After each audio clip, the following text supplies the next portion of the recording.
Full moon. It's the dawn of Wednesday, September 6th, 5 a.m. I got up at 4. Anyway, there's the full moon. Something like it. Keeping an eye on Hurricane Irma, which is gonna be not a nice lady. Not a nice lady. I'll be updating you as I always do, but thought you'd like to see this beautiful sight here. I can hear the crickets chirping in the background. Look at that. Crazy looking clouds there. This is the lineup at Home Depot to get boards to do the windows because we don't have 100% hurricane windows. That's Juliana right there. She's walking down that way. I got the card. And it's a madhouse here.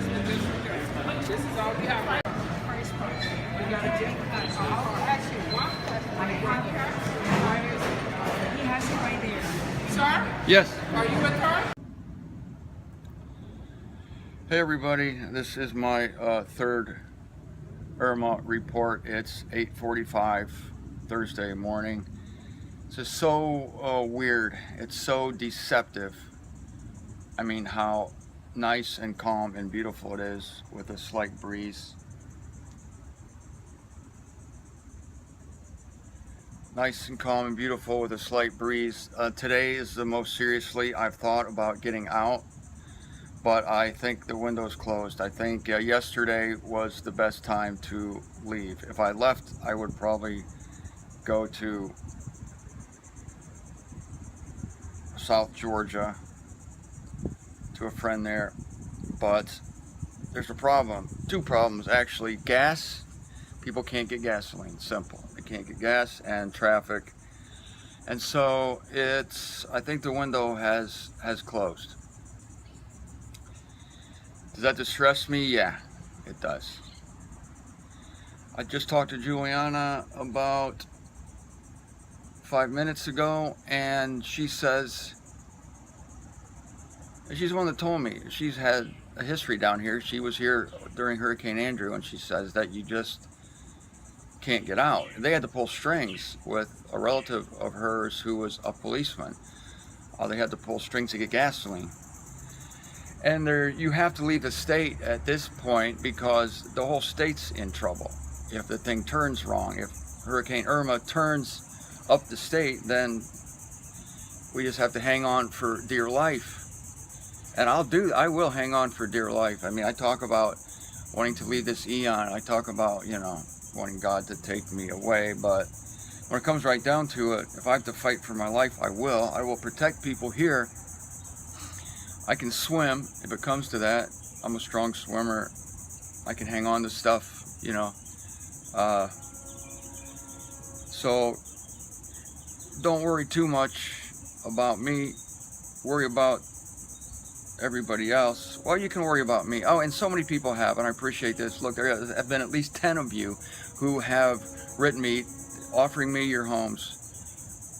More than that, probably a dozen people. And I know you've warned me and you've told me to get the hell out.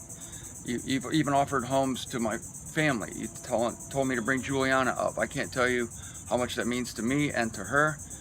I think the window is closed. People can't fly out of here now. And again, you can't get gas. And it's almost could be worse being stuck in your car somewhere on the highway than it is to just batten down the hatches. And that's exactly what we're doing today. We're putting some boards up on the windows. There's the house over there. I'm sitting in front of the cottage. These two windows have to be boarded up, these two here, because they don't have hurricane windows. The other ones, we have these little cranks in the house where we can roll it down and close it down. My laundry room's the lowest room in the house. That bothers me. I'm planning on putting my computer and my microphone in a drawer and putting it at the top of my closet. I'll show you in another report. I'll show you the layout of the laundry room and let you know what my plan is there. Juliana has another house 2 blocks away that maybe is a little better situated as far as water might go. We plan on parking our cars at the parking garage at the hospital, which is only 2 blocks up the road. I hope a million other people haven't had that idea. We're going to try to get up to the 3rd level. I do not want to see my car floating away. My car is the most valuable thing I own besides my fan and my computer, of course, my microphone, things that enable me to continue the work. I'm going to start the newsletter today, the ZWTF, and try to get it in the can as soon as possible. We could lose all power here, and I hope to get a newsletter so you have a newsletter to open on Sunday. We're supposed to get hit Saturday night or Sunday morning. It could veer off, this thing. It could veer off into the Atlantic. Great. It could slip under Florida, go into the Gulf. Not good for Houston, not good for New Orleans, not good for Mississippi. It could go right up the state of Florida, not good for us. We could lose all power. So if you don't hear from me after Saturday or Sunday, if the Revelation series doesn't come out, it's because I got no power. I have no way to get the show to you. The cell towers will be shot probably, from what I hear.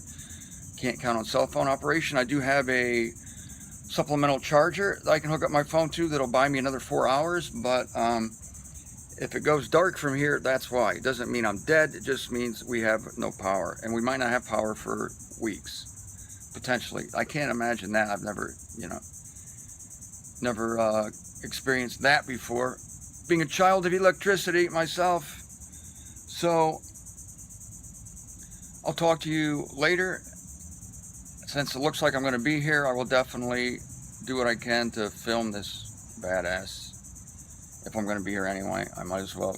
Yeah, my laundry room door is going to remain unshuttered because, just because it's pretty solid. Probably a bad idea. I think this window here has the hurricane shutter. You see that? That's a hurricane shutter. It's a little thing that rolls out, and there's a crank inside, and it makes a metal, like door thing come down. But this is my laundry room door right here. That's my laundry room door right there. So that window, I think, is going to be unprotected. Brilliant, right?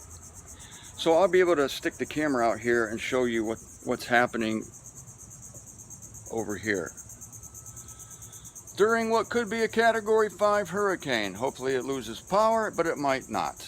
I have to add this postscript to this report, and that the expressions of love to me from people in the body of Christ has been moving. That's why I have some tears in my eyes right now, because of another expression of love that was just passed on to me, and that means a lot to me. You folks are, really, we're closer than blood family. You love me, you love this work, and I love you in return, big time. And again, your care and concern is felt by me. It's palpable. And I hope you don't think I'm doing anything too stupid to stay here. There are reasons for it. I had to help yesterday getting the wood and the lumber, and then the windows closing down to leave, as I said. So it's a rock and a hard place at this point. And plus, you're always thinking, the thing could go off into the Atlantic like Matthew did. But it might not. So it's a crapshoot. But it's not, is it, when we have God? I just don't want you to think like I'm doing something stupid. Someone called me yesterday and told me to write my name and my phone number in indelible black marker on my arm so they could identify me. So that's the other kind of advice I'm getting, which is sobering. I take it to heart. I'm not foolhardy. I seem like it sometimes, but my mood is fairly dark right now. But I'm going to do what I can to get the newsletter written, so I need to go right now and take care of some things, including that. I need to sit down and write. So that's what I'm going to do. put my fan on me while I can. Hey, this is nothing compared to what some people are suffering in the world. It's just like, yeah, then when it comes to you, it's a different thing. It's like, oh, this is what it's like to face, your whole life changing. But you're going through this. Many of you have medical issues. You have health issues that are just as, they're worse, and so I'm sympathetic to that. And I put my heart out to you, and forgive me if I have not been the best correspondent sometime, but it doesn't stop you from loving me, and our love reaches across the miles.